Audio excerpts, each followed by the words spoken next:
فۆرمی غاز نەماوە، فۆرمی خۆراک نەماوە، هاوڵاتیان دەتوان چەند غازیان بێت لە بەردەی ماڵی خۆیاندا وەری بگرن و بتڵەکانیان پڕ بکەن. ئامەی لە پشتی منەوەیە چەند مانگە هاوڵاتیان جیرۆدەی دەسین و دەستیان ناکەوت، بەڵام ئێستا کاتێ وەشیلەکە دێتە بەردەمی دەرگاکە و دەتوانیت چەند بتڵە بوێت پڕی بکەیتەوە بەبێ هیچ گرفتێکە هەبێت. قایمقامەتی سلێمانی بڕیاری داوە بە وەشیلەکانیشی وتووە هاوڵاتیان چەندیان غاز دەوێت پێیان بدەن بەبێ فۆرمی خۆراک دەتوان غاز وەربگرن. ڕۆژانە 120 تۆن غاز بۆ شاری سلێمانی دابین دەکرێت کەمە دابش دەکرێت بە سەر 22 کارگەدا.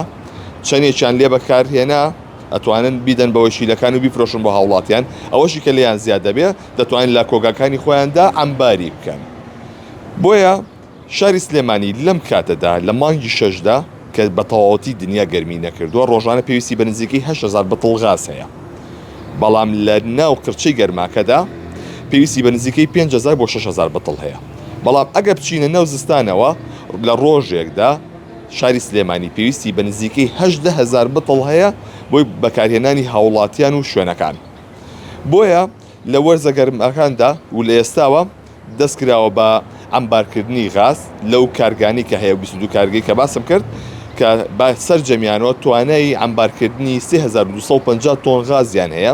بۆیە هەموو ساڵێک لە وەرزە گەرمەکاندا غاز ئەمبار دەکرێت بۆ زستانی ساڵی دواتر تاوەکو لەو کاتەدا کێشەی کەمی غاز دروست نەبێت.